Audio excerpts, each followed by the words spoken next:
Friends, welcome to learning academy Kannada YouTube channel. ಮೊದಲು ನಮ್ಮ ಒಂದು ಯೂಟ್ಯೂಬ್ ಚಾನಲ್ ನೋಡ್ತಿದ್ದಾರೆ ಅಥವಾ ಇಲ್ಲಿವರೆಗೂ ಸಬ್ಸ್ಕ್ರೈಬ್ ಮಾಡೋದಿದ್ರೆ ಸಬ್ಸ್ಕ್ರೈಬ್ ಮಾಡಿ ಮತ್ತು ಸಪೋರ್ಟ್ ಮಾಡಿ ಅಂತ ಹೇಳ್ತಾ ಇವತ್ತಿನ ಒಂದು ವೀಡಿಯೋ ಏನಪ್ಪ ಅಂತಂತಂದರೆ 2 ದಿನ 3 ದಿನ ಆಯಿತು.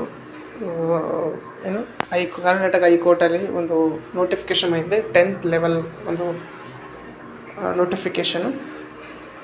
ಅಟೆಂಡರ್ದು ಯಾವುದೇ ರೀತಿಯ ಪರೀಕ್ಷೆ ಎಲ್ಲ ಡೈರೆಕ್ಟಾಗಿ ಸೆಲೆಕ್ಷನ್ ಮಾಡ್ತಾರೆ ನಿಮ್ಮ 10% ಅದರ ಮೇಲೆ ಅಂತ ಹೇಳಿದ್ದೆ. ಓಕೆ, ಅದರದ್ದು ಆನ್ಲೈನ್ ಅಪ್ಲಿಕೇಶನ್ ಯಾವ ರೀತಿ ಫಿಲ್ ಮಾಡ್ಬೇಕಂತೇಳಿ ಇವತ್ತು ನೋಡಿ. ಓಕೆ, ಅದರದ್ದು ಆಲ್ರೆಡಿ ನೀವೆಲ್ಲ ಆನ್ಲೈನಿಗೆ ಕೇಳ್ತಾ ಇದ್ರಿ, ಬಟ್ ಅದು ಇವತ್ತು ಪ್ರೊವೈಡ್ ಕೊಡ್ತೀನಿ.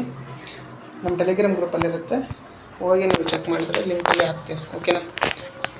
ಎಲ್ಲರೂ ಲೈಕ್ ಮಾಡಿ, ಇದು ಮಾಡಿ, ಏನು ಲಿಂಕ್ ಅಂತೇಳಿ ಕಾಮೆಂಟ್ ಮಾಡಿ, ಮತ್ತು ನಮ್ಮ ಟೆಲಿಗ್ರಾಮ್ ಗ್ರೂಪ್ಗೆ ಜಾಯ್ನ್ ಆಗಿ ನಿಮಗೆ ಲಿಂಕ್ ಸಿಗುತ್ತೆ.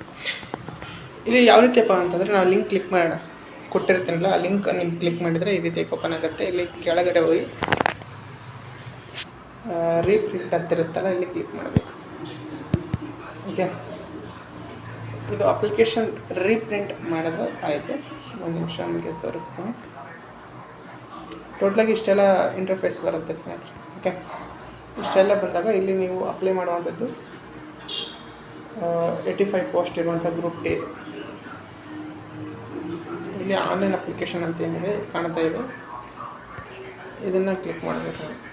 ಇಲ್ಲಿ ಎಲ್ಲ ಇದನ್ನು ಕ್ಲಿಕ್ ಮಾಡಿದರೆ ನಿಮಗೆ ಆನ್ಲೈನ್ ಅಪ್ಲಿಕೇಶನು ಓಪನ್ ಆಗುತ್ತೆ.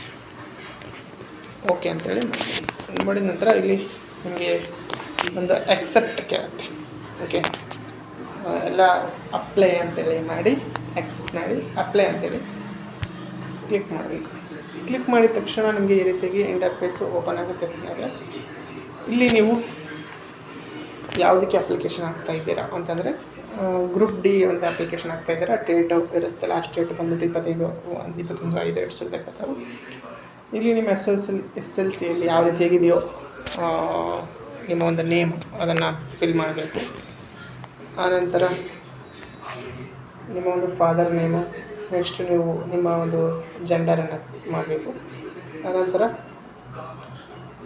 ಆಟೋಮೆಟಿಕಾಗಿ ಜನರೇಟ್ ಆಗುತ್ತೆ ನಿಮ್ಮ ಒಂದು ಏಜ್ ಎಷ್ಟು ಅಂತೇಳಿ. ನೆಕ್ಸ್ಟು ಕೆಟಗರಿ, ಯಾವ ಒಂದು ಕೆಟಗರಿಯಲ್ಲಿ ನೀವು ಕ್ಲೇಮ್ ಮಾಡ್ತಾಯಿದ್ದೀರಾ, ಮತ್ತು ಕೆಟಗರಿ ಸರ್ಟಿಫಿಕೇಟ್ ನಂಬರು, ಮತ್ತು ಆ ಕೆಟಗರಿ ನಿಮಗೆ ಒಂದು ಕ್ಯಾಸ್ಟ್ ಸರ್ಟಿಫಿಕೇಟ್ ಯಾವ ಕೊಟ್ಟಾರೆ ಅದನ್ನು. ನೆಕ್ಸ್ಟ್ ನಮ್ದು ಏನಾದರೂ ಕಲ್ಯಾಣ ಕರ್ನಾಟಕ ಇತ್ತು ಅಂತಂತಂದರೆ ಅದನ್ನು ಎಸ್ ಅಥವಾ ನೋ ಅಂತೇಳಿ ಮಾಡಬೇಕು. ಎಸ್ ಅಂತ ಇತ್ತು ಅಂತಂತಂದರೆ ಅಲ್ಲಿ ನಿಮಗೆ ಮತ್ತೆ ಕಲ್ಯಾಣ ಕರ್ನಾಟಕದ್ದು ಇದೆ 371J ಅದರದ್ದು ಡೀಟೇಲ್ಸ್ ಕೇಳುತ್ತೆ, ಅದನ್ನು ಫಿಲ್ ಮಾಡಬೇಕು. ನೆಕ್ಸ್ಟು ನಿಮ್ಮದು ಯಾವೆಲ್ಲ ರಿಸರ್ವೇಷನ್ ಇದೆ, ರೂರಲ್ಲು, ಮತ್ತು ಕನ್ನಡ ಮೀಡಿಯಮು, ಎಕ್ಸ್-ಸರ್ವಿಸ್ ಮತ್ತು ಮ್ಯಾರಿಡ್ ಅನ್ಮ್ಯಾರಿಡು. ನೆಕ್ಸ್ಟು ನಿಮಗೆ ನಿಮ್ಮೊಂದು ಶಾಲೆ ಕ್ವಾಲಿಫಿಕೇಷನು, ಪರ್ಸಂಟೇಜು, ಪಾಸಿಂಗ್ ಇಯರು ಎಲ್ಲವನ್ನು ಮಾಡಿರುತ್ತೆ. ನೆಕ್ಸ್ಟು ಅಡ್ರೆಸ್ ಡೀಟೇಲ್ಸನ್ನು ಫಿಲ್ ಮಾಡಿ. 2 ಸೇಮ್ ಅಂತ ಇತ್ತು, ಇಲ್ಲಿ ಎಸ್ ಅಂತ ಕೊಟ್ಟರೆ ನೀವು ಡೈರೆಕ್ಟಾಗಿ 2 ಒಂದೇ ಆಗುತ್ತೆ. ಆಟೋಮೆಟಿಕ್ಕಾಗಿ 2 ಒಂದು ಸರಿ ಕ್ಲಿಕ್ ಆಗುತ್ತೆ. Okay, next mobile number, land number, email ID ಇವೆಲ್ಲವನ್ನು ಕ್ಲಿಕ್ ಮಾಡಿ. ಆ ನಂತರ ಕೊನೆಗೆ ನೀವು ಸ್ಟೇಟು ಎಲ್ಲ ಡೀಟೇಲ್ಸನ್ನು ಇದು ಮಾಡಿ ಪ್ರಿವ್ಯೂ ಅಂತ ಕೊಟ್ಟು, ಆನಂತರ ನಿಮಗೆ ಏನು ಬರುತ್ತೆ ಅಂತಂತಂದರೆ ಇಲ್ಲಿ ಟಿಕ್ ಮಾಡಿ ಪ್ರಿವ್ಯೂ ಅಂತ ಕೊಡಬೇಕು. ಪ್ರಿವ್ಯೂ ಅಂತ ಕೊಟ್ಟರೆ ನಿಮಗೆ ಅಪ್ಲಿಕೇಶನ್ನು ಸಬ್ಮಿಟ್ ಆಗುತ್ತೆ. ಅಲ್ಲಿ ಫೋಟೋ ಮತ್ತು ಸಿಗ್ನೇಚರ್ ಅಷ್ಟೇ 2 ಅಪ್ಲೋಡ್ ಮಾಡಬೇಕು, ಬೇರೆ ಯಾವುದೇ ಡಾಕ್ಯುಮೆಂಟ್ಸ್ ಇಲ್ಲ. ಇದಾದ ನಂತರ ನಿಮಗೆ ಡೈರೆಕ್ಟಾಗಿ ಏನು ಮಾಡ್ತಾರೆ ಅಂತಂತಂದರೆ ಇಂಟರ್ವ್ಯೂ ಕರೆದಾಗ ಎಲ್ಲ ಡಾಕ್ಯುಮೆಂಟ್ಸನ್ನು ತೆಗೆದುಕೊಂಡು ಹೋಗಬೇಕು. ಓಕೆ, ಇದು ಇವತ್ತಿನ ವಿಡಿಯೋ ಆಗಿತ್ತು. ಯಾವ ರೀತಿ ಅಪ್ಲಿಕೇಶನ್ ಸಲ್ಲಿಸಬೇಕಂತೇಳಿ ಇವತ್ತು ನೋಡಿದ್ದೀವಿ. ಫುಲ್ ಡೀಟೇಲ್ಸ್ ವಿಡಿಯೋ ಈಗಾಗಲೇ ಮಾಡಿದ್ದೀನಿ, ಆ ವಿಡಿಯೋವನ್ನು ನೀವು ಹೋಗಿ ನೋಡ್ಬೋದು. Okay, thank you for watching.